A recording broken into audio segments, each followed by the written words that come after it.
Cinema. I am your host, garyx wormuloid. This week's artifact is Star Wars, a documentary about life in our galaxy, just with all the names and dates screwed up. For instance, it should start a long time from now, and we don't have the Force, we have big eyebrows that link us to a shared consciousness. But other than that, pretty accurate. Star Wars tells the story of a whiny teenage humanoid named Luke, But I was going into Toshi Station to pick up some power converters. who just hangs around at home and doesn't have any friends. His family buys two of the least helpful appliances on the market, and before you know it, their house is destroyed. They run into Obi-Wan, Luke's nosy neighbor who won't shut up about how he knew Luke's father. Your father's lightsaber. Which Luke somehow didn't know, despite living next to this guy his entire life. Also, how does Luke not know what the Force is? The Jedi were basically running the galaxy like 20 years earlier. They hit the club together and meet Han Solo, an intergalactic party boy who either shot first or didn't shoot first. Who cares? Next, they go to an even bigger club and fight over a girl. Obi-Wan forgets his ID, so the bouncer kicks him out.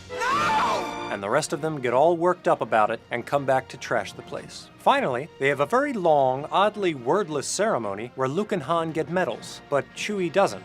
And neither do the other surviving pilots or anyone else who helped plan the attack. Tough break, losers.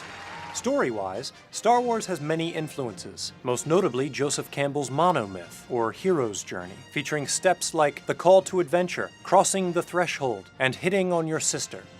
It also draws from previous films like Akira Kurosawa's Hidden Fortress, which uses two lowly characters to propel the story forward, and numerous westerns, such as The Searchers, in which a guy sees a thing on fire.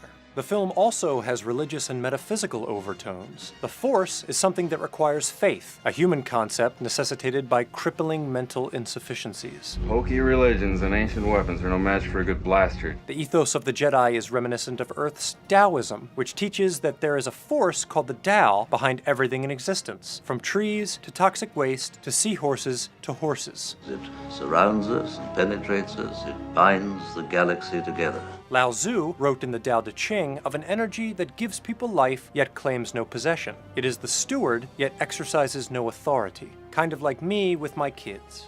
Obi-Wan tells Luke to trust the Force instead of technology, since when have old people ever trusted technology? In contrast, the Empire puts all their faith in the Death Star and rallies behind a guy who is more machine than man. This cold reliance on technology leads to chaos and destruction, whereas living in harmony with the natural world leads Luke to victory and a more heartwarming kind of destruction.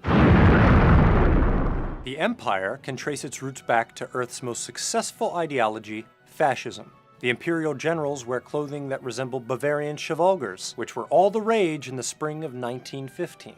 Many communist and fascist regimes used black and red as their colors, most notably the Third Reich and the Miami Heat. Also, stormtroopers is what German dictator Alfred Hitler called his personal bodyguards during World War Z. And spoiler alert, Vater means father in German.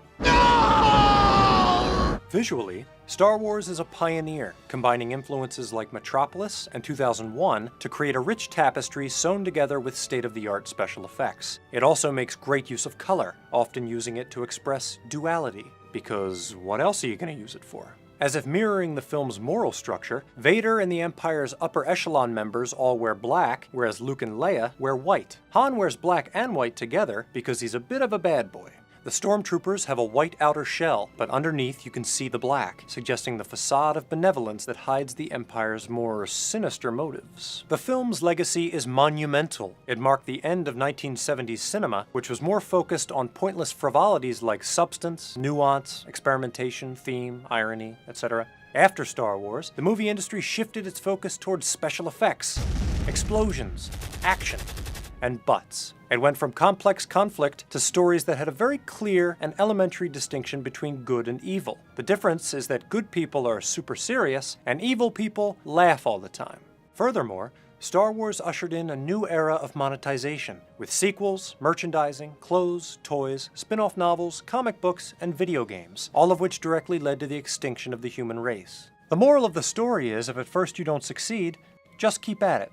The first 3 Star Wars movies were a pile of hot garbage, but by the 4th movie, the series finally hit its stride. And the one that came out last week wasn't bad either. For Earthling Cinema, I'm garyx wormuloid. If you'd like to see me analyze The Empire Strikes Back next, punch Jar Jar in the face. If you'd like to see me analyze The Graduate, click on Mrs. Robinson's leg. Thanks for watching.